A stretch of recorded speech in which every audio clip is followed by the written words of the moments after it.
Om Shanti. Pita Shree PrajaPita Brahma Baba's Life History Part 26. Title: A Sadhu's Poor Judgment. Baba's children were blossoming like spiritual flowers. They went out happily on their first expedition on God's service, that is, to offer the knowledge to others. But the enemies of Om Mandali had not given up. In their frustration, they fell to even meaner ways of preventing Baba's message from spreading. They succeeded in terrifying one sadhu, T.L. Vaswani, who has then drawn into their party. The story took place in Karachi. T.L. Vaswani was a well-known sadhu who had opened a school called Meera's Witness. There, he held a regular satsang. He had been approached on several occasions by members of the anti-party who whispered false accusations about Om Mandali. Sadhu Vaswani believed the accusations as he had heard no reports from the other side, and those who had condemned Om Mandali were considered reputable people. Taking the slander for truth, the sadhu agreed to join the picketing against Baba's children. One day, Brahma Baba asked Sister Chandramani to visit the sadhu and talk about the spiritual perspective. She went with several others and asked the sadhu to please visit Om Mandali for himself before picketing against it. Ask those who experience the satsang, the sister counsel Vaswani. Do not judge us on the basis of hearsay told, prejudiced people. It would be wrong to create an uproar without knowing the truth. He listened carefully and he agreed the sisters were right. He was impressed with these young women who spoke on straightforwardly and with such conviction, whose behavior reflected the kind of training which could only be called religious in the original sense. These women were following dharma, the path of righteousness. But what about their beliefs? The sadhu questioned Sister Chandramani about the knowledge. She explained with great clarity many points that are considered mysteries by Hindus. The key to the scriptures were revealed and a logical, integrated picture of reality emerged from the maze of Vedantic speculation.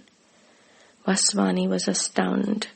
Then the other sisters spoke of their experiences at Om Mandali, of their visions and realizations, and of the achievement of purity. They explained the high aim of the knowledge that God had revealed and how the world was being transformed as a result. The sadhu became very happy. In fact, he was so overjoyed when the sisters invited him on behalf of Brahma Baba to visit Om Mandali that he jumped up and said, "All right, I will come with you right now." He prepared to accompany the sisters in their car, stopping only to tell his followers where he was going.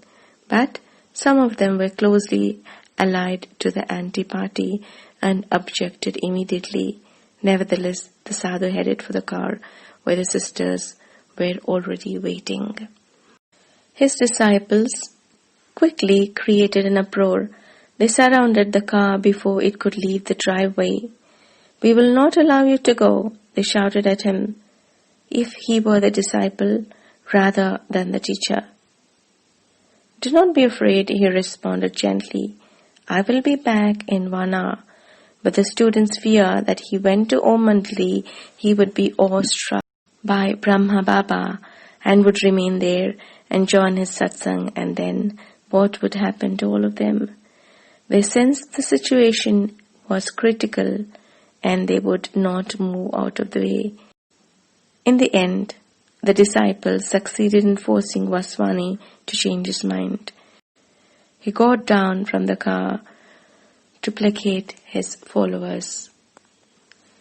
Before going back to his house, he said to the sisters, Tell Baba I'm keen to meet him, but I won't be able to come just now.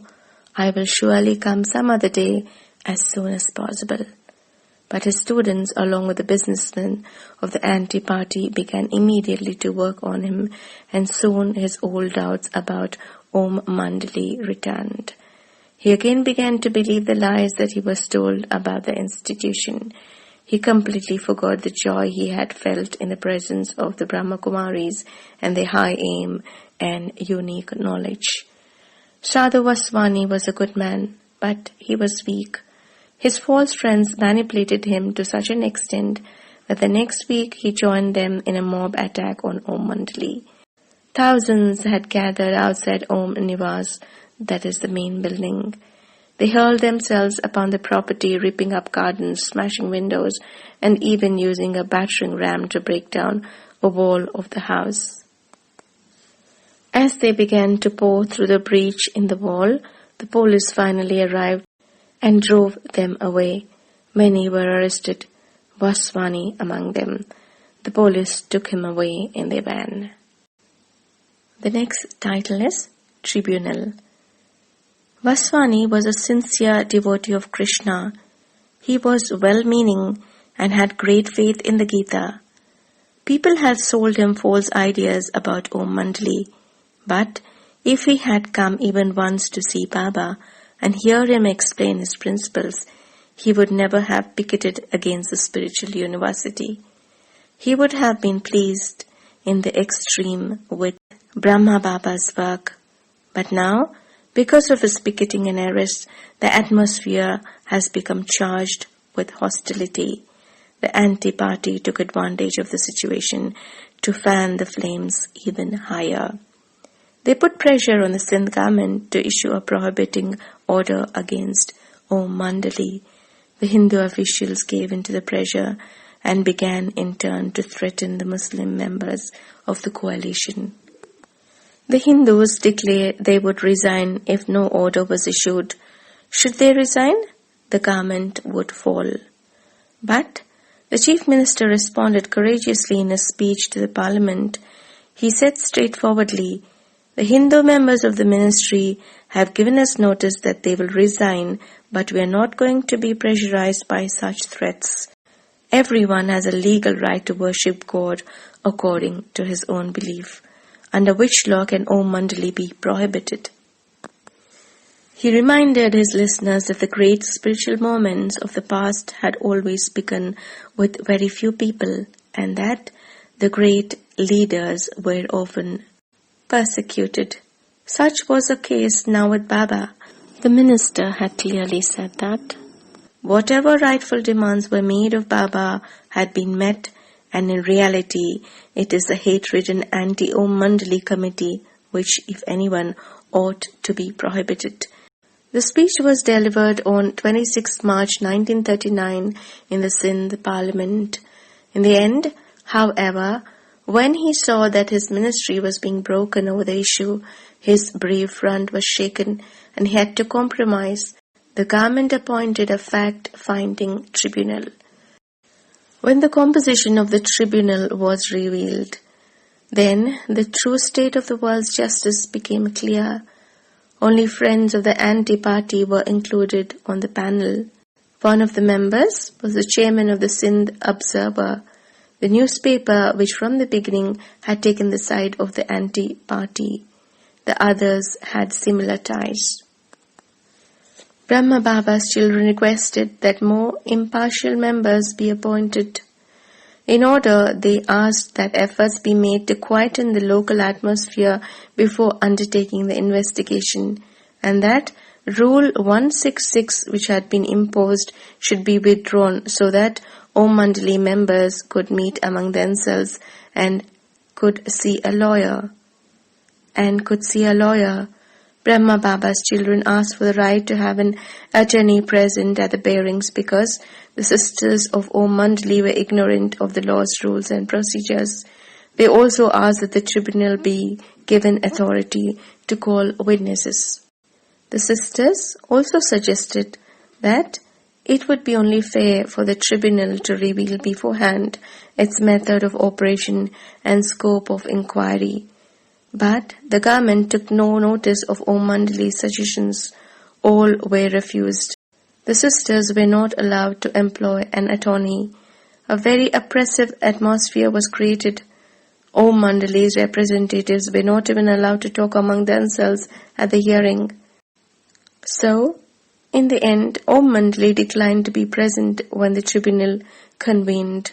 Many members of the Om Mandali had written to the tribunal individually stating they wanted to come and explain the ideas and action of that organization, but though they belonged to prestigious families, still none of them was called as a witness.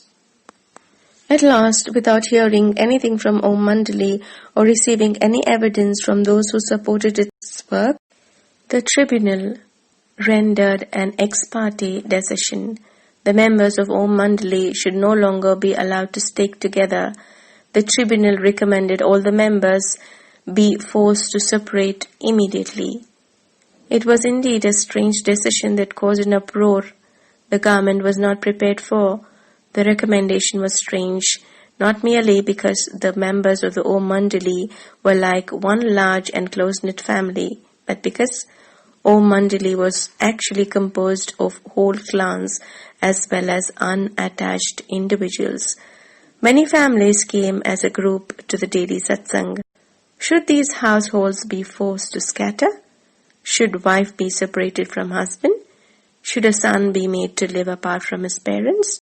The tribunal was unconcerned with these human realities and was clearly biased against even the most elementary rights of those who belonged to Om Mandali.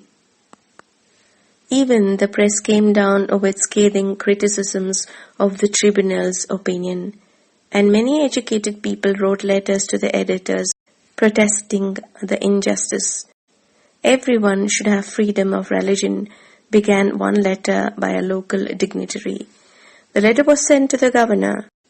It discussed the law under which Om Mandali was asked to dispense and clearly showed that the law was meant to apply to subversive, troublesome political groups. It had nothing to do with a spiritual institution like Om Mandali. Clearly, the members of this organization were peace-loving, religious and social reformers. They ought to be encouraged, not made to disband, the letter concluded. But where is the justice in the present world? Not heeding even the High Court's opinion, the frightened politicians oppressed the satsang to save their ministry. Om Mandali was not informed of the content of the tribunal's deliberations. They were refused a transcript of the hearings or even a summary. They could not learn who had been called a witness or what their testimonies were. In addition, no reasons were given as to why the decision came out the way it did, nor on what charges it was based, nor what proof was presented. In short, justice had not been awarded. To be continued in the next episode. Om Shanti.